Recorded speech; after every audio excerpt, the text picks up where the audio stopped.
Bismillahirrahmanirrahim.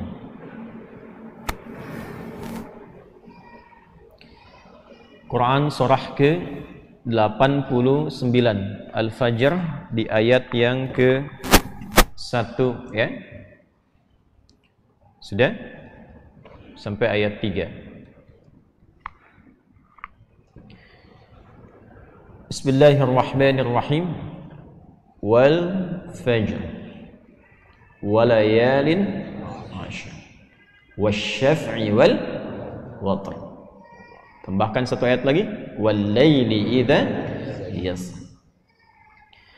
Baik, wal fajr, aku bersumpah demi waktu fajar. Di dalam Al-Quran kita temukan ragam sumpah yang langsung disampaikan oleh Allah Subhanahu wa ta'ala. Allah itu tidak bersumpah pun pasti yang difirmankan sudah penting. Dan sumpah itu ciri penegasan dan kesungguhan. Kalau dikaitkan dengan makhluk ada kesungguhan. Makanya kalau Anda ingin menguatkan sebuah pesan dan menunjukkan Anda serius, pakai sumpah ya. Besok ada ceramah Ustadz Adi di Masjid A. Wah, yang benar sumpah. Nah, dia. Nah, kata sumpah itu kan biasanya untuk menegaskan sebuah makna kan dan menunjukkan kesungguhan. Nah, Allah itu tidak bersumpah pun itu pasti sudah penting apa yang difirmankan. Apalagi kalau disertai dengan sumpah.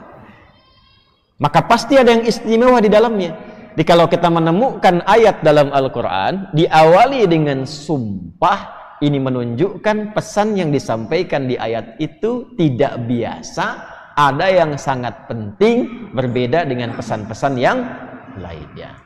Jelas sampai sini? Baik. Wal fajr. Ciri sumpah pertama itu kalau ada di awal ayat. Ini secara umum ya. Dibuka dengan huruf waw. Ujung akhir kalimatnya, ujung kalimatnya itu harakatnya kasrah. Sudah? Misal, waw ketemu satu kalimat ujungnya kasrah. Wal fajri wal laili wasyamsi wadduha. Jadi setelah waw ada kalimat ujungnya kasrah. Nah, itu diartikan wawnya sumpah. Qasam namanya, wawil qasam. Kalau sudah dibuka dengan seperti ini, artinya informasi yang disampaikan setelah huruf waw itu penting, tidak biasa. Wal fajr, aku bersumpah demi waktu fajar. Ada beberapa pendapat dari kalangan ulama tentang fajar yang dimaksudkan di ayat ini. Jadi di sini Allah bersumpah dengan 5 hal. Ada 5 sumpah. Aqsamun khamsah, kata para ulama terdapat 5 sumpah di dalamnya. 1 wal fajar, demi waktu fajar. 2 walayalin ashr, dan 10 malam yang istimewa. 3 wasyaf'i, wasyaf'i, demi waktu genap. Kemudian 4 wal watr. 5 wal laili idza yasr. Ada 5 di sini disebutkan, menunjukkan ada 5 yang istimewa. Saking istimewanya dibuka oleh Allah Subhanahu wa ta'ala dengan sumpah. Baik. 1 fajar. Secara cepat saja. Para ulama setidaknya menyebutkan secara umum ada 2 pemaknaan di kata fajar di sini. Yang pertama yang dimaksudkan setiap waktu fajar. Itu penting. Setiap waktu fajar, dalam setiap hari. Jadi ada satu yang istimewa, waktunya di waktu fajar, dari sekian perubahan waktu yang kita alami dalam sehari. Kan dari fajar nanti muncul ke pagi, pagi ke siang, siang ke sore, sore ke maghrib, maghrib ke malam kan. Nah, dari perputaran waktu itu, di antara sekian banyak waktu, fajar itu istimewa. Karena itu Allah panggil kita untuk bisa menunaikan sholat di waktu fajar. Ya, hakikatnya bukan hanya sholatnya. Ada waktu-waktu yang hanya dalam fajar itu yang nggak ditemukan keistimewaannya di waktu yang lain. Contoh, kita ambil ke ibadah ritual dulu. Sholat di waktu fajar ini, itu 2 rakaat sunnahnya saja. Sunnahnya, belum masuk ke fardunya. Itu nilainya disebutkan oleh Rasulullah SAW lebih baik daripada dunia dan seisinya. Raka'atul fajri khairum minad dunya wa ma fiha. Kalau Anda mampu menunaikan 2 rakaat fajar, itu yang dimaksud sunnahnya. 2 rakaat, tapi disebutkan kalimat fajarnya. Bukan zuhur, bukan asar, bukan maghrib, bukan isya. Dan dilakukannya sebelum salat fardunya untuk menunjukkan betapa pentingnya itu. Karena kalau orang tahu itu penting, pasti persiapan datang sebelumnya. Ya, Anda tahu di sini akan pengajian kan? Subuh kan? Subuhnya misalnya jam 4.35. Anda menjadikan pengajian itu sebagai hal yang prioritas. Kalau waktunya 4.35, datangnya jam berapa? Ada yang nginap, ada yang itikaf. Karena menjadikan itu penting. Kalau tak penting, mungkin diabaikan. Nah, Allah menyatakan, fajar itu penting. Jangan tinggal. Bahkan saking pentingnya, ada di antara hamba-hamba Allah yang menyiapkan waktu fajar itu bangun dari sebelumnya sampai warming up dulu, pemanasan supaya subuhnya itu, fajarnya itu bisa optimal. Bangun dari malam, Pak. Ada yang menjelang fajar itu membiasakan hatinya supaya khusyuk, sehingga saat sholat di waktu fajar sudah terkoneksi kepada Allah dengan baik. Cara menyiapkannya dengan istighfar. Waktu singkat menjelang fajar itu disebut sahar namanya. Jamaknya disebut ashar. Ada orang-orang yang kalau sudah tiba waktu ini, dia banyak istighfar, istighfar, istighfar, istighfar, supaya hatinya lapang saat fajar tiba, terkoneksi sempurna kepada Allah. Sempurna, nyambung. Itu ada di Quran surah ke-51 ayat 18. Wabil asharihum yastaghfirun. Ya. Kalau ingin dikuatkan kesabaran, ingin diberikan rizki sehingga bisa sering infak, ya, ingin diberikan kemampuan menjalankan segala sesuatu dengan benar, menatap dengan benar, mendengar dengan benar, berjalan secara benar, itu diantara amalannya rajin istighfar di waktu sahar menjelang fajar. Dah, ini ijazahnya langsung dari Al-Quran. Surah ketiga Ali Imran di ayat ke-17. As-sabirina was-sadiqina wal-qanitina wal-munfiqina wal-mustaghfirina bil ashar. Ya. Quran surah ketiga Ali Imran ayat 17. Paling kiri sebelah atas tuh. Itu di situ istighfar di waktu sahar itu disamakan dengan 4 amalan tadi. Sabar, khusyuk dalam ibadah, bisa rajin infak, dan benar dalam menjalankan aktivitas. Itu diantara latihannya rajin istighfar menjelang fajar. Makanya kalau sudah istighfar, terbuka hatinya, terkoneksi dengan Allah, itu ibadahnya akan lebih enak dibandingkan dengan yang jarang istighfar. Gitu. Alhamdulillah. Ada sifat qanitin di situ. As-sabirina wal qanitina. Sedangkan kita diminta sholat itu dengan sifat kunut. Orangnya disebut qanit, jamaknya qanitin. Ada di mana ayatnya? Al-Baqarah ayat 238. Hafizu 'alas salawati was salatil wusta wa qumu lillahi qanitin. Tuh. Kalau mau salat, mau enak salatnya, jangan sekedar salat. Memang betul sudah selesai. Ya, menuntaskan kewajiban, beban kewajibannya hilang, tapi kenikmatannya dapat enggak? Manfaatnya dapat enggak? Kalau ingin menikmati salat, ingin dapat manfaatnya, dapat ketenangan, terkoneksi dengan Allah, doanya cepat dijawab, maka khusyuklah dalam salat. Nah, di antara cara mendapatkan khusyuk itu istighfar. Dibuka. Sehingga sekat-sekat yang membuka kita itu, yang menghambat koneksi kita dengan Allah itu terbuka. Ini dari Quran. Dari Quran. Nah, dibiasakan istighfar paling enak itu di waktu sahar menjelang fajar. Apalagi kalau bisa tahajud sebelumnya.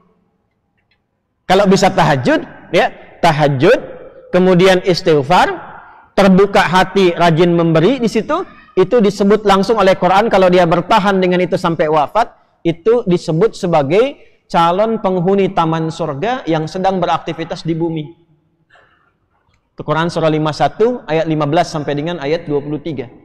Innal muttaqina fi jannati wa 'uyun akhidhina ma atahum rabbuhum innahum kanu qabla dhalika muhsinin kanu qalila minal laili ma yahja'un. Itu tahajudnya.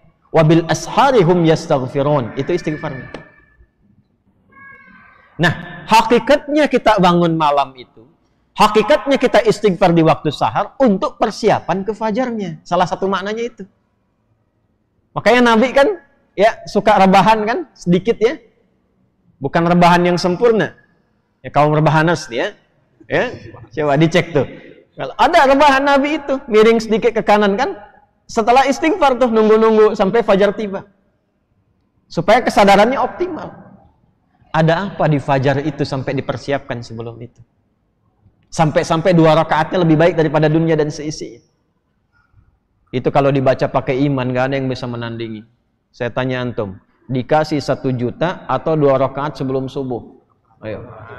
Oh, masa? Huh? Nah, coba dicek. Sana ada lomba balapan di sirkuit tuh. Berlangsungnya sebelum subuh. Siapa yang datang duluan di dekat situ, 10 tempat pertama mendapatkan bonus 5 juta. Cuma nonton aja dapat 5 juta. Tawaran kedua, datang ke masjid, tunaikan 2 rakaat sebelum subuh, setelah azan tiba, dapat dunia dan seisinya, lebih baik daripada dunia dan seisinya. Pilih mana? Nonton di sirkuit atau 2 rakaat sebelum subuh? Tuh, makin pelan jawabannya. Karena babnya iman, bukan akal. Akal yang dibimbing oleh iman itu lebih tajam nanti cara berpikirnya. Mampir dulu aja ke masjid, ntar balik lagi ke sana. Berarti ada yang penting. Nah, apa yang paling penting dalam fajar itu? Itulah sebabnya kenapa disebut dengan fajar. Di Quran itu ada fajar, ada infajar, ada fujur, beda. Nah, ini banyak saya bahas ini karena disertasi saya itu salah satunya membahas tentang bahasa Quran. Jadi menganalisis Quran 30 juz dari segi kebahasaannya. Yang kami teliti itu tafsirnya Syekh Muhammad Tahir bin Ashur. Nama tafsirnya At-Tahrir wa Tanwir. 30 juz, 30 jilid. Nah, itu kita teliti sampai kalimat-kalimatnya. Ya. Kalau disebutkan fujur, fujur itu contoh Quran surah ke-91 Asy-Syams. Di ayat ke-7 sampai dengan 8. Wa nafsi wa ma sawwaha fa'alhamaha fujuraha wa taqwaha. Fujur itu pancaran keburukan yang bersumber dari nafsu, adanya di jiwa kita. Itu lawannya takwa. Ya, karena itu takwa dan nafsu itu di Al-Qur'an itu jumlahnya bahkan sebanding. Ya, takwa yang terkait dengan nafsu, takwa itu disebutkan 240 kali. Yang terkait dengan nafsu 115 kali. Nafsunya 115 kali. Yang membisikkan takwa itu malaikat. Malaikat disebutkan 88 kali. Yang membisikkan nafsu dengan was-was itu syaitan. Syaitan disebutkan 88 kali. Nah, bisikan setan lewat nafsu itu yang ditebarkan, memberikan perintah-perintah ya, lewat nafsu kepada bagian tubuh kita itu rambatannya, bisikannya disebut dengan fujur namanya. Pernah nggak merasakan ada perintah dalam jiwa itu berbuat yang buruk? Pasti yang pernah hidup itu pasti merasa itu. Nggak ada orang nggak hidup yang tidak merasakan godaan keburukan dalam dirinya. Karena setan itu menungganginya ada. Allahu Akbar, Allahu Akbar. Cepat, sudah azan. Itu malaikat. Dan nggak usah dijawab. Iya, sebentar. Itu malaikat. Itu kita nggak minta pun itu ada pasti. Ada, kita nggak minta ada. Karena ada bagian yang bertugas itu. Tapi setelah azan, La ilaha illallah. Nah, baru azan, belum qomat. Ada begitu? Nah, itu setan. Saat adzan dikumandangkan, tidak ada bisikan menjauhi adzan. Kecuali yang kesetanan. Yang nggak senang adzan itu setan. Di dalam hadis disebutkan, fafarra syaitanu wa alaihi dhurat, atau kama qala Rasulullah sallallahu alaihi wasallam. Kalau adzan berkumandang, setan itu lari terbirit-birit. Ya, kalau diterjemahkan ke bahasa tekstualnya, terkentut-kentut. Maksudnya apa? Kalaupun adzan ada baunya, dia nggak mau cium. Saking nggak sukanya dengan adzan. Tapi normalnya pergi. Ya, makanya orang sejauh apapun dia ingatannya dengan Allah itu, ketika adzan itu kadang-kadang ada kesadarannya. Allahu Akbar, Allahu Akbar. Sudah adzan, setannya pergi. La ilaha illallah, balik. Ya, fa'ada, betul. Fa'ada. Orang soleh pun begitu. Ntar qomat, pergi lagi.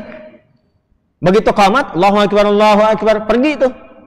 Makanya kita bisa merasakan kehusyuan sebelum sholat. Coba, kalau Allahu Akbar, syahadu an la ilaha illallah, qomat nih. Kita kan bisa fokus kan? Tapi ketika bertakbir, dia balik lagi. Ketika antum bertakbir Allahu Akbar, fayaqulu syaitanu udhkur kadza, maka setan mulai berdinas. Dia berkata ke pikiran kita itu, ingat ini ya, ingat itu ya. Maka ada orang mampu banyak mengingat yang tidak ingin dia ingat. Puncaknya apa kata Nabi? Hatta la yash'ural musalli kam raka'atan yusalli. Sampai ada orang sholat lupa berapa rakaat sedang menunaikan sholat. Makanya penting berjamaah itu supaya saling mengingatkan. Imam lupa, makmum yang ingatkan. Makmum lupa, tahu gerakan imam, dia cepat teringatkan. Nah, itu dorongan-dorongan keburukan yang muncul dari nafsu itu fujur namanya. Ya, asalnya nafas. Fujur memerintahkan ke mata melotot, dia melotot. Ke mulut berkata kasar, keluar kata-kata kasar. Kalau masih dorongan was-was disebutnya fujur. Kalau keluar jadi perilaku disebut su namanya. Su. Karena sumbernya dari nafas ketemu su, maka disebut nafsu. Itu ada di Quran surah 12 Yusuf ayat 53. Wa ma ubarni'u nafsi innan nafsa la'ammaratum bisu illa ma rahima rabbi. Itu fujur. Sebaliknya, pancaran dari jiwa takwa, di takwa itu ada iman. Keiman tempatnya di sini. At-taqwa hauna. Ya, dalam jiwa. Karena itu di Quran takwa dengan iman itu selalu beriringan. Ya, kalau sudah iman ketemu takwa pasti ada amal soleh. Kadang-kadang iman dulu, amal soleh baru takwa. Kadang takwa dulu, iman baru amal soleh. Contoh, iman, amal soleh, takwa. Ada di mana? Al-Baqarah ayat 183, ayat puasa. Ya ayyuhalladzina amanu. Amal solehnya kutiba alaikumus siyam kama kutiba alal ladzina min qablikum la'allakum tattaqun. Takwa dulu, iman, amal soleh. Ada di mana? Al-Baqarah ayat 2 dan 3. Dzalikal kitabu la raiba fihi hudan lil muttaqin. Siapa muttaqin di situ? Alladzina yu'minuna bil ghaibi wa yuqimunas. Makanya iman selalu ketemu takwa. Diingatkan tiap pekan oleh Nabi, jaga iman, jaga takwa. Jaga iman, jaga takwa. Ali Imran ayat 102. Ya ayyuhalladzina amanu ittaqullaha haqqa tuqatih. Kenapa? Karena di jiwa takwa itu ada iman. Itu kan tugas kita yang kita jaga sampai wafat. Wala tamutunna illa wa antum muslimun. Jaga, jangan sampai meninggal itu imannya hilang. Nanti ada kata Nabi kondisi, saking banyaknya maksiat, pagi-pagi beriman, sorenya ada yang kufur. Jedanya singkat, paginya beriman, sorenya kufur. Yusbihu mu'mina wa yumsi kafira. Mesti hati-hati. Nah, dorongan dari iman itu yang memberikan kepada kita perintah untuk berbuat baik dalam kehidupan. Mata diminta melihat yang baik, telinga mendengar yang baik, mulut berkata yang baik. Itu ada nanti ayatnya di Quran. Makanya ngajinya yang total.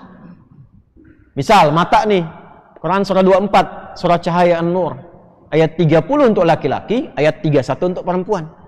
Kalau imannya dilatih dengan kuat, nanti iman itu punya transmisi gelombang. Masuk lewat fisik kita, dibimbing fisik untuk melihat. Masuk ke mata melihat. Qul lil mu'minina. Sampaikan, katakan Muhammad SAW kepada setiap insan beriman. Loh, yang ada imannya. yaghuddu min absarihim. Bila iman itu masuk ke dalam mata, maka iman akan menjaga mata supaya melihat yang baik-baik saja. Yang tak layak dilihat, iman akan berkata palingkan. Makanya mata itu punya pandangan standar iman, punya pandangan standar yang bukan beriman. Sehingga nampak bagi kita ukuran. Coba kalau kita beriman itu kan, pakaian itu nggak semuanya bisa dilihat. Pak, Bu, nggak semua bisa dilihat. Bagi orang yang tidak beriman, pakaian terhormat itu banyak ragamnya. Aurat terbuka pun mungkin biasa karena nggak ada iman. Bagi orang beriman tidak, imannya mengatakan palingkan, itu dilarang. Ada batas yang harus dilihat. Jadi kalau di tempat lain tertentu misalnya ada yang mengatakan itu biasa saja, itu pakaian terhormat untuk mereka. Iya, karena nggak ada imannya. Nah, bagi orang beriman itu standarnya apa? Standar iman. Itu yang menentukan hubungan kita dengan Allah. Makanya ada aturan dan ada hikmah di dalamnya. Coba kalau antum lihat tayangan-tayangan misalnya, lihat gambar di YouTube atau misalnya tayangan dan sebagainya, ada terbuka aurat. Iman itu pasti otomatis bekerja. Kalau imannya kuat, palingkan. Kadang dia istighfar, astagfirullah, palingkan. Dan nggak ada yang terlambat, nggak ada lisan istighfar mata nggak berpaling, astagfirullah, salah ini. Tak ada. Wasari'u ila maghfirah, cepat dia istighfar. Nah, demikian masuk ke lisan juga begitu. Itu imannya dulu sebelum lisannya. Ya, Quran surah 49 Al-Hujurat ayat 11 sampai 12. Ya ayyuhalladzina amanu, iman dulu. La yaskhar qaumin qaum. Lisan orang beriman itu tidak mudah mencela. Ini semakin tinggi imannya, semakin baik kosakatanya karena isi hatinya baik semua. Nah, kalau sudah menemukan yang baik itu susah mencari kosakata yang kotor. Al-Hasan cucu Nabi tahu? Radhiyallahu taala anhu. Enggak tahu cucu Nabi. Kalau kenal mungkin nggak kenal, tapi nggak tahu itu nggak mungkin itu. Cucu Nabi, Al-Hasan dan Al-Husain, pernah dengar ya? Kami di pesantren itu membuka ruang tunggu ada dua, kanan dan kiri. Di pesantren yang sedang kita bangun, kami berikan namanya dua cucu Nabi, Al-Hasan dan Al-Husain. Dan setiap tempat ada bangunannya, di situ ada edukasinya. Kenapa dinamakan Al-Hasan? Di situ ada sejarahnya, siapa beliau dan sebagainya, dan seterusnya. Al-Hasan itu punya anak. Kalau ingin melihat perilaku yang paling mirip dengan Nabi, itu Al-Hasan. Kalau ingin melihat wajah yang paling mirip dengan Rasulullah SAW, itu Al-Husain.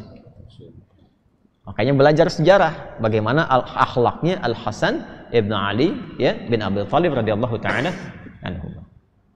Belajar sejarah. Itu diantara yang paling dekat dengan Al-Quran, yang lisannya paling lembut. Masya Allah. Jadi sedang jalan dengan anaknya di masa fitnah kubra, itu ada orang caci maki. Dalam satu riwayat, atau kama waqa, Allahu a'lam bissawab, sedang jalan dicaci maki. Begitu dicaci maki, kan ada satu masa fitnah kubra itu, ada fitnah yang sangat besar. Sampai orang berani mencaci maki cucunya Nabi SAW. Dan itu terkenal orang soleh. Beliau diam.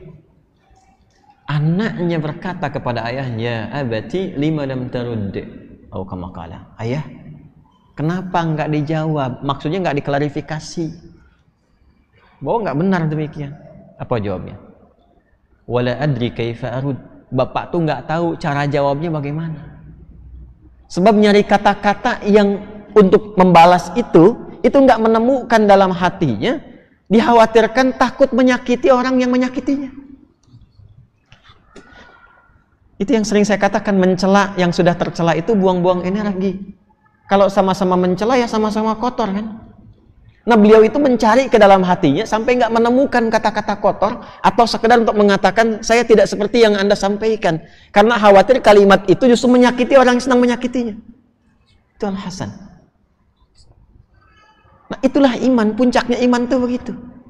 Qalbun salim illa man atallaha biqalbin salim. Hatinya bersih. Sehingga melihat orang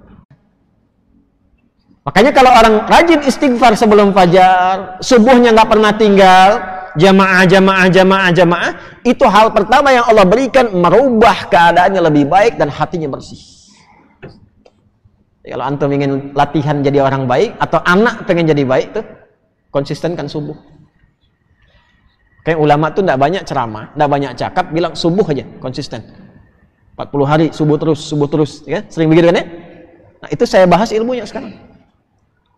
Dan itu dari Quran. Makanya agak aneh kalau rajin ta'lim, rajin saling mencela. Salat kok menjadi saling menuduh. Orang salat itu bersih hati. Orang ta'lim itu bersih jiwa. Nah, cara memulainya fajar. Kenapa Allah bersumpah dengan fajar? Karena Allah menginginkan hambanya jadi baik. Itu pesannya. Nanti sifatnya beda dengan zuhur, beda dengan asar, beda dengan maghrib, lain dengan isya. Fajar itu pembukanya.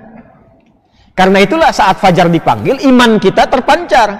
Makanya saat tidur kalau dengar adzan, itu kan terpancar kan, sudah adzan.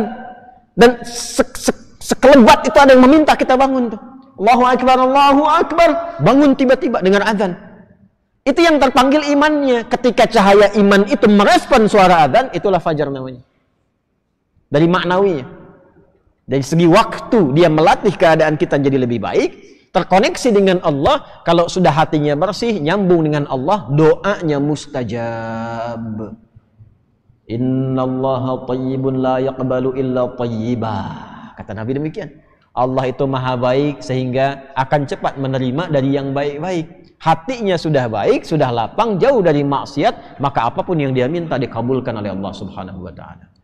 Karena itu saat-saat paling tepat untuk berdoa itu, memperbanyak doa itu saat fajar. Malaikat kumpul semua. Hadisnya sahih. Ya, inna malaikatal laili wa malaikatan nahar tajtami'u fi waqtil fajri atau kama qala Rasulullah sallallahu alaihi wasallam. Malaikat siang dan malam kumpul semua di waktu fajar. Alhamdulillah malaikat itu gaib. Kalau tampak tak jadi kita ke masjid. Sayapnya banyak tuh. Siapa? Israel. Balik lagi. Kumpul semua. Nah, kalau sudah kumpul malaikat itu banyak berkahnya. Berkah itu ziyadatul khair, bertambah kebaikan. Kalau doa diaminkan. Kalau istighfar dimohonkan ampunan kepada Allah. Berkah lagi kalau subuh jamaah pengajian, berkah. Berkah lagi itu. Itu dari berangkat langsung malaikat memohonkan kepada Allah kebaikan. Hadisnya viral sahih. Di Ibnu Majah itu. Ya, dari Abu Darda radhiyallahu ta'ala anhu. Qala Rasulullah sallallahu alaihi wasallam, man salaka tariqan yaltamisu fihi ilma sahhala lahu tariqan ila al-jannah. Wa innal malaikata la tadau ajnihataha ridan li talibil ilmi. Orang mau berangkat menuntut ilmu, itu malaikat membentangkan sayap memohonkan kepada Allah ridha untuk orang itu. Berangkat dia ke masjid pas di waktu fajar, banyak sekali. Makanya kalau bapak ibu ke masjid waktu subuh nggak doa, rugi itu. Itu fajar.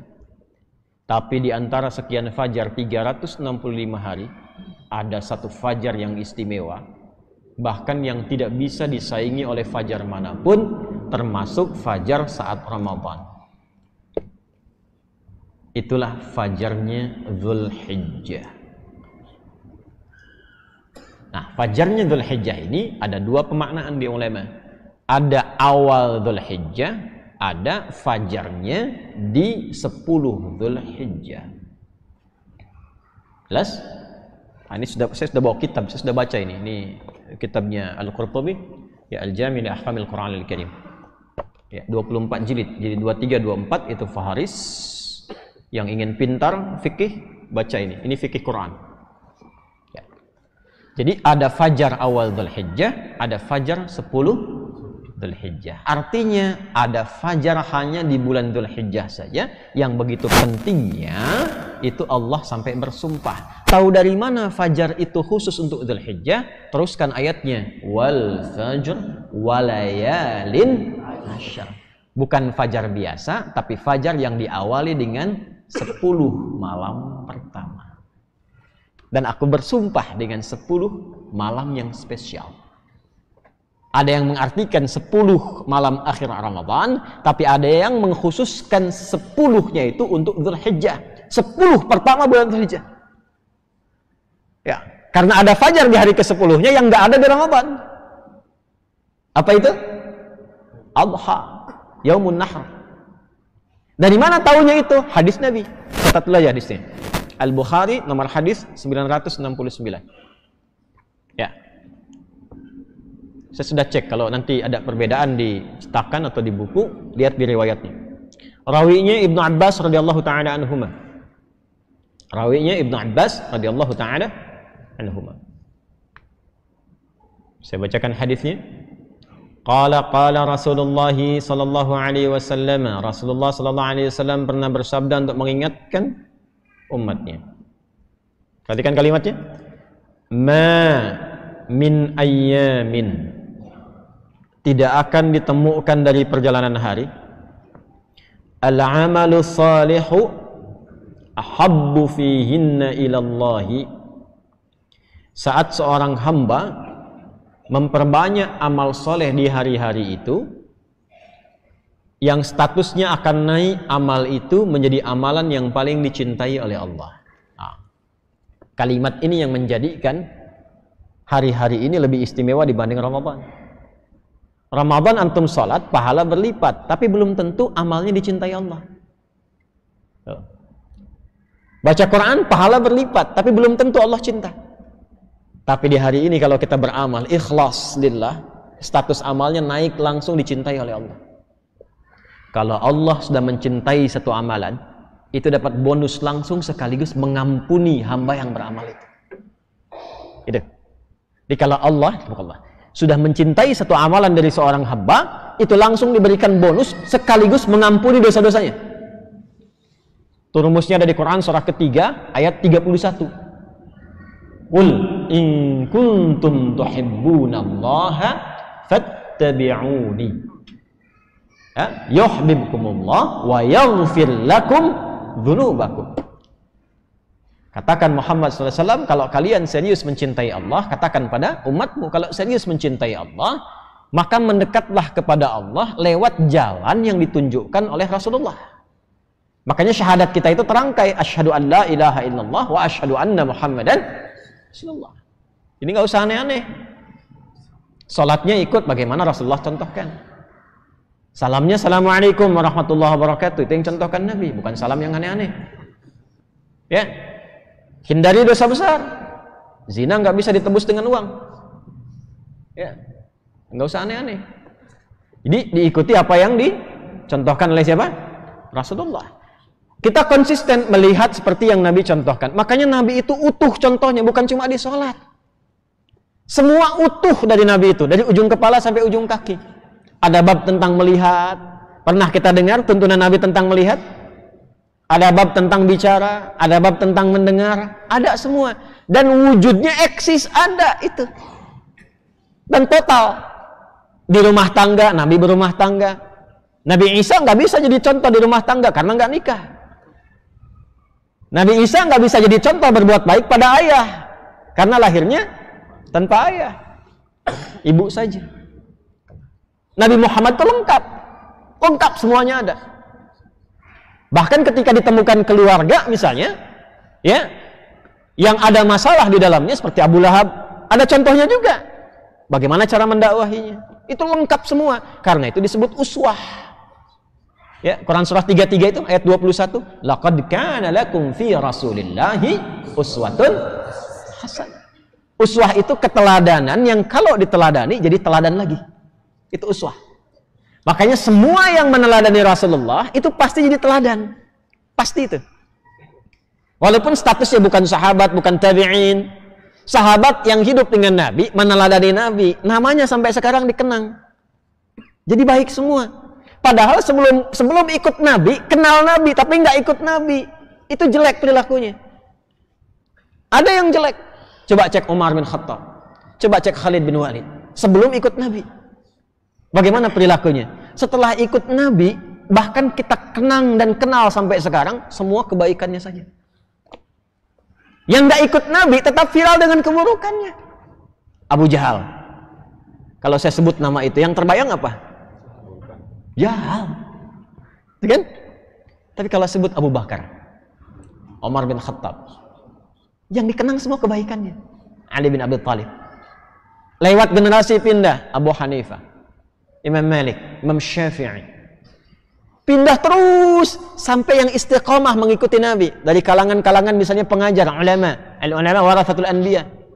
Baik kan? Sepanjang ikut Nabi, ulama lisannya lembut. Ya. Fatwanya menenangkan, mengarahkan pada kebaikan, itu jadi teladan. Jangankan itu, ikut satu aja bagian. Lisannya kah, pandangannya kah, telinganya kah, itu demi Allah saya katakan jadi teladan. Itulah Rasulullah. Nah, kalau sudah dicintai, diikuti Nabi, cinta Allah turun. Yuhibbukumullah wa yaghfir lakum dzunubakum. Langsung dosanya digugurkan oleh Allah sebesar apapun. Nah, ada 10 hari, yang 10 hari itu Allah mengobrol cintanya untuk semua hambanya. Inilah latihan yang bisa merubah seseorang secara singkat jadi hamba yang dicintai oleh Allah. Dosanya bisa gugur saat itu, amalnya naik berlipat, bisa menghapuskan dosa-dosa yang sebelumnya, menutup kekurangan di masa sebelumnya. Kapan itu terjadi? Yakni ayyamal ashr, 10 hari pertama bulan Dzulhijjah. 10 hari pertama. Qala, seorang sahabat bertanya mengklarifikasi, walal jihadu fi sabilillah ya Rasulullah. Ya Rasulullah, apakah jihad fi sabilillah tidak mampu juga menandingi keutamaan di amalan 10 hari pertama bulan Dzulhijjah ini? Qala, beliau bersabda, walal jihadu fi sabilillah, bahkan jihad fi sabilillah pun tidak bisa mengungguli keistimewaan amalan di 10 hari pertama ini. Illa, kecuali satu amal saja. Rajulun kharaja bimalihi wa nafsihi wa lam yarji' min dzalika bi syai'. Seorang yang berjihad karena Allah dengan hartanya, dengan jiwanya sampai wafat dia tidak kembali lagi. Nah, banyak jihad ini maksudnya. Ya, ada jihad beramal saleh, jihad untuk mengajar sepanjang tidak ada tuntutan secara militer yang dibenarkan oleh qadhi, ada qadhinya, bukan tiap orang memutuskan. Balik. Jadi yang ingin kita bahas adalah ada 10 hari saja. Setiap tahun datangnya cuma sekali 10 hari ini.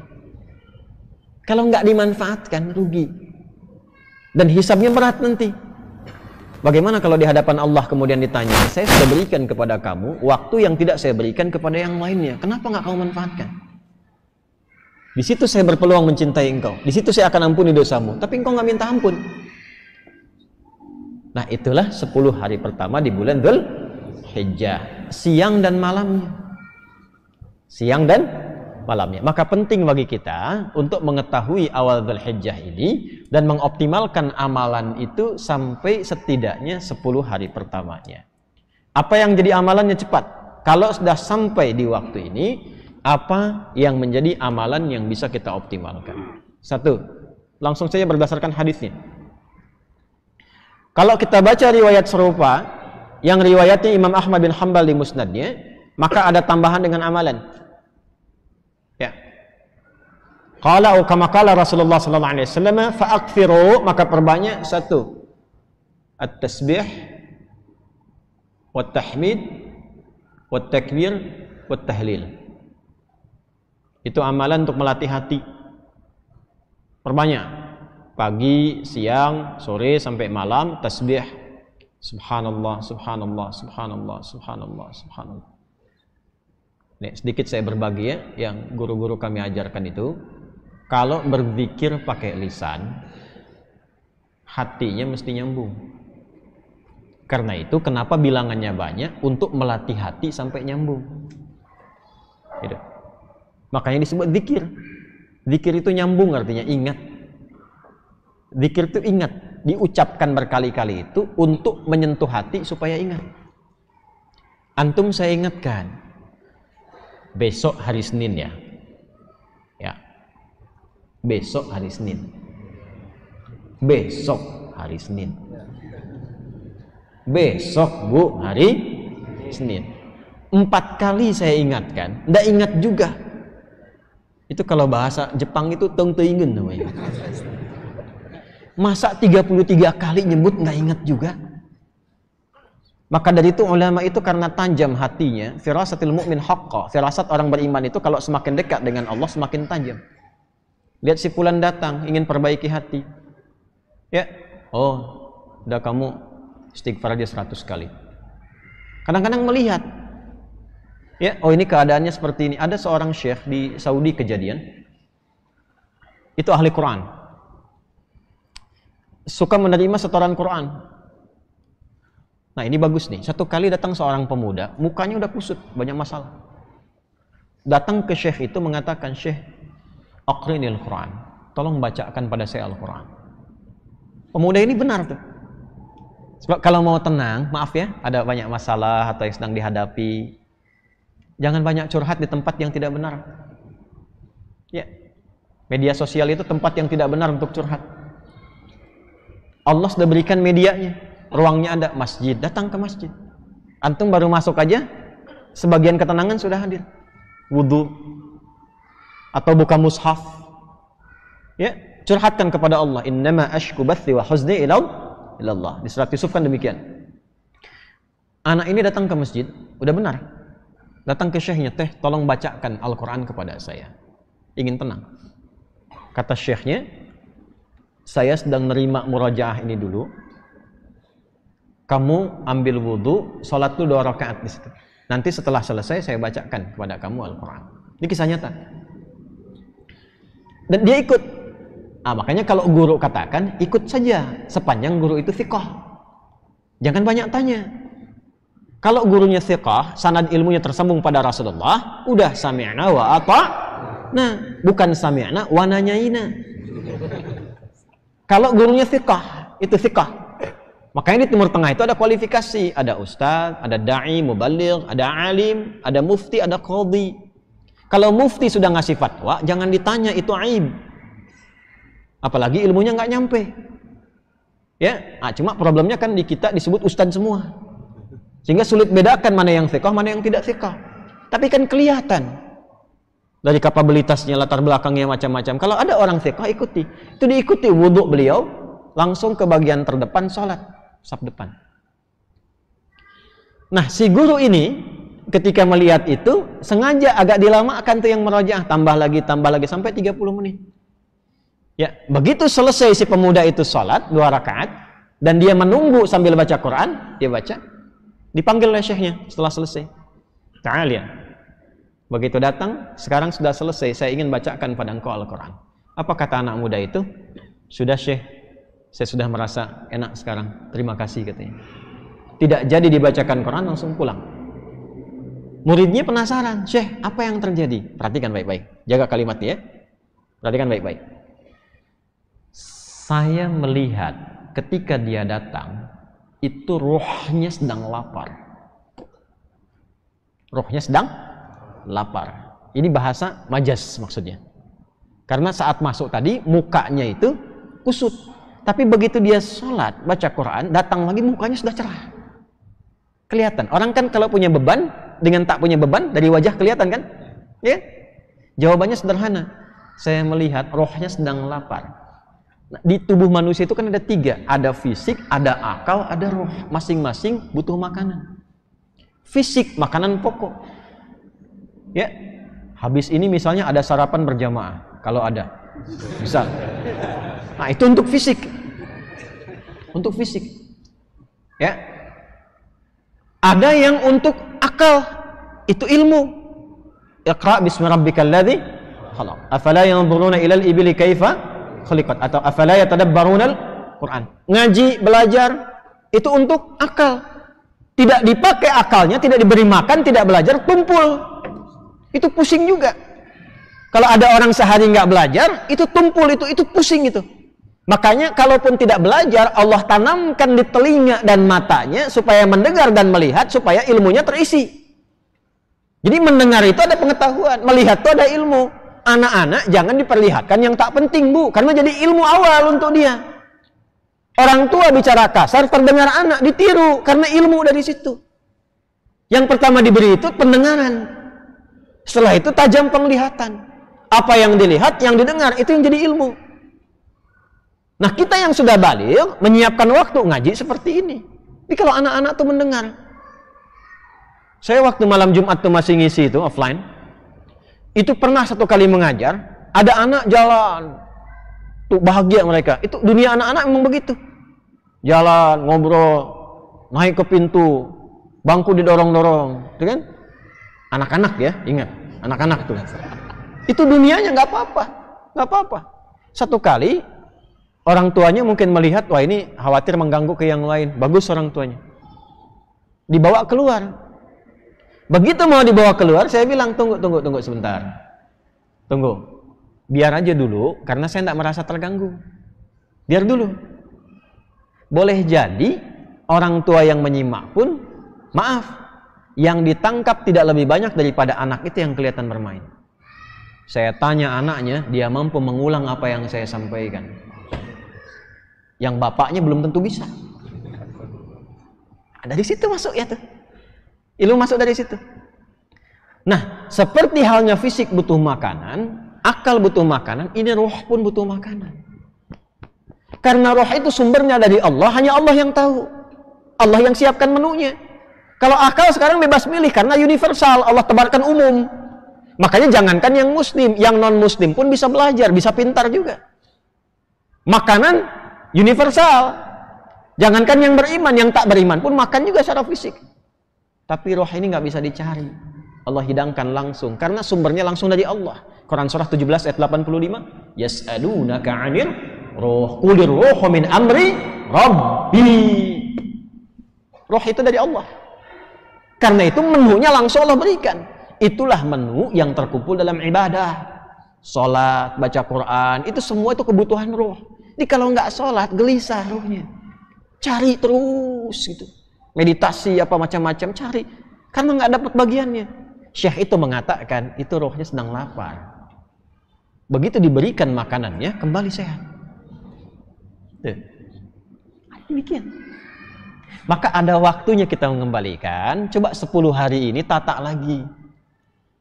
Kenapa sering banyak masalah? Mungkin bukan karena belum kaya. Harta sudah banyak kok, tabungan banyak. Kedudukan bahkan tinggi. Kenapa masalahnya nggak pernah tuntas? Mungkin jiwanya yang belum mendapatkan bagiannya. Hubungannya dengan Allah yang belum diperbaiki. Takwanya yang masih kurang. Maka 10 hari ini itu untuk mengembalikan kita supaya kita mampu memotong gejolak-gejolak nafsu, mampu memotong gejolak-gejolak dunia yang membuat kita itu tidak tenang dalam hidup, tidak terkoneksi dengan Allah. Yang paling bahaya itu merasa tenang dalam maksiat padahal tidak nyambung dengan Allah. Makanya puncaknya digambarkan lewat korban penyembelihan. Kenapa yang disembelih binatang? Karena binatang diciptakan dengan nafsu, nggak ada takwanya. Yang diciptakan dengan takwa tanpa nafsu itu malaikat. Makanya malaikat nggak kenal salah. La ya'sunallaha ma amarahum wa yaf'aluna ma yu'marun. Quran surah 66 ayat yang ke-6. Makanya malaikat nggak ada pernah salah. Pernah dengar malaikat Jibril korupsi ayat?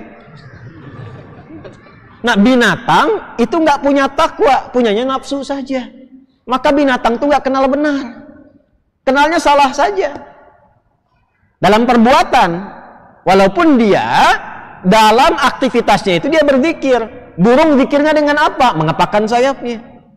Ya, kan binatang itu 3 sifatnya. Ada yang jadi hiasan, ada yang dikonsumsi, ada yang untuk dipekerjakan.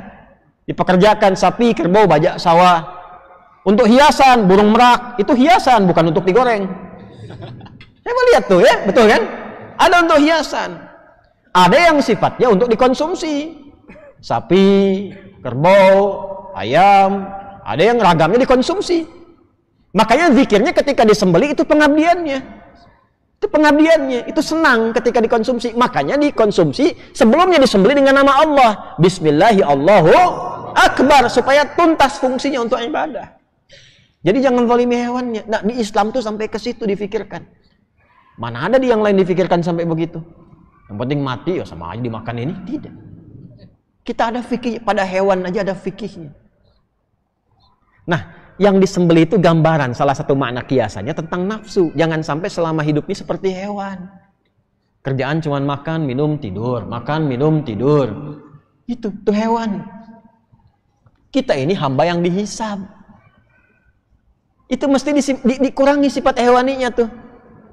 Sampai minimalisir, sampai yang muncul takwanya.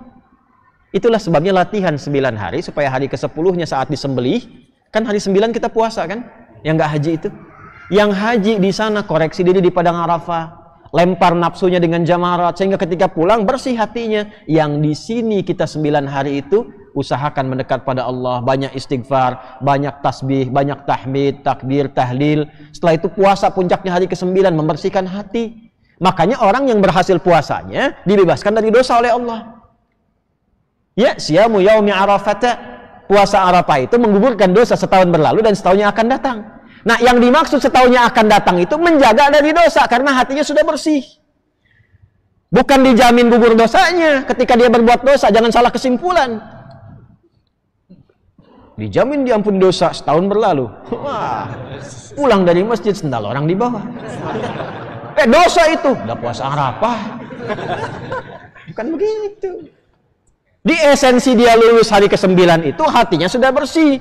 Makanya digambarkan dengan kurban. Kalau dia punya bagian uangnya, punya bagian porsinya, dia berkurban sebagai puncak kesungguhannya untuk membersihkan jiwa supaya tersambung dengan Allah. Makanya disebut kurban dari kata koruba. Superlatifnya kurban yang semakin dekat hubungannya dengan Allah. Gitu. Jadi setelah selesai itu bukan makin jauh. Lisannya makin senang zikir, kalimatnya baik, pandangan baik, salatnya meningkat. Itulah kurban, makin dekat dengan Allah, bukan makin jauh. Nah, hati-hati, jangan-jangan selama ini ya nafsunya dikuasai oleh sifat-sifat yang tidak baik, bahkan lebih daripada binatang. Kalau ada orang yang hidupnya melebihi binatang, itu terancam dengan neraka jahanam, langsung dikeraknya. Ya, itu Quran surah 7 ayat 179. Walaqad dhara'na li jahannam katsiran minal jinni wal ins lahum qulubun la yafqahuna biha wa lahum a'yunun la yubsiruna biha wa lahum adhanun la yasma'una ulaika kal an'ami bal hum adall. Ada yang lebih daripada binatang ternak, hidupnya dikuasai oleh jiwa-jiwa nafsu, lebih daripada binatang. Sapi, tahu sapi? Sapi, Pak, tahu? Apa makannya? Sapi makan rumput. Manusia ada yang makan aspal. Aspal jalan tuh dimakan sampai jalannya rusak tuh. Korupsi. Sapi masih makan rumput, manusia makan aspal. Cicak cuman merayap di mana? Di dinding. Cicak gak bisa merayap lagi karena dindingnya habis sama manusia. Hati-hati. Ya. Nah, maka dari itu awal Dzulhijjah ini kita diminta oleh Allah Subhanahu wa taala, oleh Rasulullah SAW untuk sadar diri. Jangan-jangan selama ini ada banyak maksiat yang pernah dikerjakan, masih ada peluang untuk bertaubat. Walaupun itu sebagai dosa besar, sepanjang ajal belum tiba, cepat taubati. Dekati Allah Subhanahu wa taala. Jadi nyambung semua dari bacaan salat subuh tadi. Saya tidak pernah janjian dengan Ustaz Amiruddin untuk imami tadi. Tidak tahu saya. Tahu-tahu yang dibaca surat itu, ayatnya itu nyambung dengan apa yang kita bahas. Jangan bebal dengan taubat, jangan abai sampai hati mati. Ya, kalau sudah hatinya mati susah nanti. Alam ya'ni lil ladzina amanu an takhsha'a qulubuhum li dzikrillah wa ma nazala minal wa la yakunu kal ladzina utul kitaba min fatala 'alaihimul amadu faqasat qulubuhum. Kalau sudah dapat hidayah kata Allah di surat Al-Hadid, hadid itu besi. Besi sekuat-kuatnya masih bisa lunak. Hati antum itu bukan dari besi, masa nggak bisa lunak? Batu itu sekeras-kerasnya masih bisa tasbih, masih bisa pecah kalau mendengar asma Allah. Makanya keluar air. Ada air terjun macam-macam dari batu itu mendengar asma Allah itu pecah itu. Keluar. Ini bab iman ya. Bab iman. Kalau mau ditelusuri pakai akal silahkan. Ya. Silahkan. Kok bisa? Karena keluar air. Siapa yang perjalankan air di situ, Joni? Kok bisa masuk ke situ? Kok bisa keluar? Nah, dibacanya pakai iman, maka turunlah ayat-ayat untuk menyentuh iman. Al-Baqarah ayat 74. Tsumma qasat qulubukum min ba'di dzalika fahiya kal hijarati aw ashaddu qaswa wa inna minal hijarati lama yashaqqu fa yakhruju minhul ma wa inna minha lama yatafajjaru minhul anhar. Batu aja yang keras itu kalau mendengar asma Allah bisa pecah, bahkan bisa mengeluarkan air dan bermanfaat. Antum itu batu itu, ya kalau kita lihat kerasnya luar biasa, tapi hati kita itu kan bukan dibuat dari batu. Masa batu yang keras saja masih bisa lembut mendengar asma Allah? Hati Anda yang dicipta tidak dari batu, kenapa tidak bisa tersentuh? Ada apa itu? Nah ternyata maksiat itu bisa membuat hati keras melebihi batu. Waktunya yang paling ideal bertobat diantaranya itu 10 hari pertama bulan Dzulhijjah. Karena pada saat itu rahmat Allah diturunkan, ampun ditebarkan. Ya, kalau ada orang masih belum mampu untuk menyebut asma Allah dan beristighfar di waktu itu, kita doakan. Makanya doakan secara terbuka. Allahumma ighfir ummata Muhammad sallallahu alaihi wasallam. Allahumma arham ummata Muhammad sallallahu alaihi wasallam. Allahumma aslih ummata Muhammad sallallahu alaihi wasallam. Allahumma farrij ummata Muhammad sallallahu alaihi wasallam. 4 ini baca.